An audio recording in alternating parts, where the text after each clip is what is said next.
సిద్దిపేటకు CM Revanth Reddy నిధులు ఇవ్వడం లేదని ఆరోపించారు మాజీ మంత్రి హరీష్ రావు. సిద్దిపేటకు కేటాయించిన 200 కోట్ల రూపాయలను ములుగు, కొడంగల్కు మళ్లించారని మండిపడ్డారు. ప్రభుత్వ ఆసుపత్రిలో మందులు దొరక్క మళ్లీ మొదటికొస్తుందన్నారు. సిద్దిపేట అభివృద్ది కోసం అసెంబ్లీలో కొట్లాడతానని, అవసరమనుకుంటే కోర్టు కూడా వెళ్తానన్నారు. సిద్దిపేట ఎమ్మెల్యే క్యాంపు కార్యాలయంలో లబ్దిదారులకు సీఎంఆర్ఎఫ్ చెక్కులను పంపిణీ చేశారు హరీష్ రావు.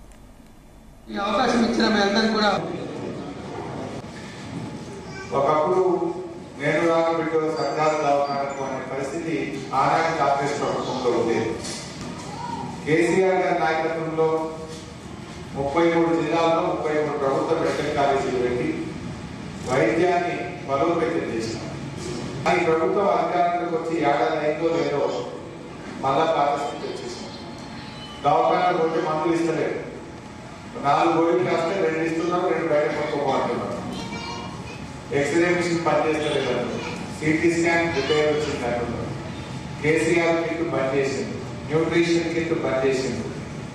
సో హాస్పిటల్లో మళ్ళీ పాత స్థితి తెచ్చి ప్రజలు ఇబ్బంది పెడతా ఉన్నారు.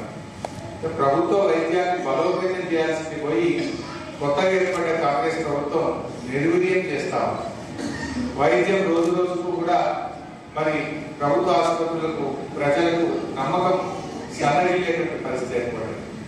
24 కోట్ల రూపాయలతో సిద్దిపేటలో నేను క్రిటికల్ కేర్ యూనిట్ ఒకటి శాంక్షన్ చేయించాను. యాక్సిడెంట్ అయినప్పుడు, ఎమర్జెన్సీ ఉన్నప్పుడు, తల పగిలితే, రక్తస్రావం జరిగితే స్కాన్ చేసి వాళ్ళకు నిమిషాల్లో 1-2 గంటల లోపల వాళ్ళకి ట్రీట్మెంట్ ఇస్తే చాలా ప్రాణాలు కాపాడుకునే అవకాశం ఉంది. అలాగే క్రిటికల్ కేర్ యూనిట్ ఆ రోజు వైద్య ఆరోగ్య శాఖ మంత్రిగా సిద్దిపేటకు దాదాపు 27 కోట్ల రూపాయలతో మంజూరు చేయించారు.